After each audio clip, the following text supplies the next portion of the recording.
I really wanted to leave this one alone, but I just saw something that made me a little bit angry, at least enough to make another video about this. A couple of weeks ago, I made a video about a Waymo that got in a crash with a child in Santa Monica near an elementary school.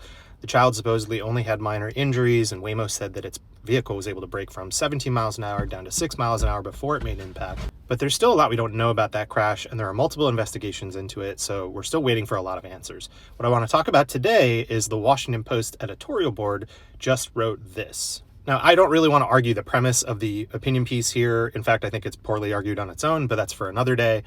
What I want to focus in on is what you might expect if you watched my last video. And that's this line right here. Meaning the Waymo may have saved the child's life. It didn't save the child's life. It hit a kid. I feel like I'm crazy having to say this over and over again.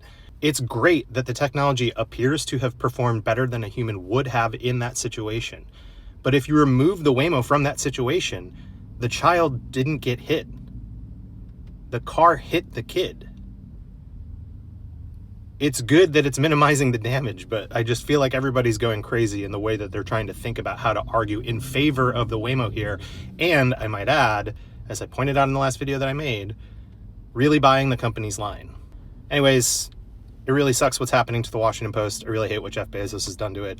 I feel for the hundreds of journalists who were laid off in recent weeks for basically no good reason. I hope you're all well out there.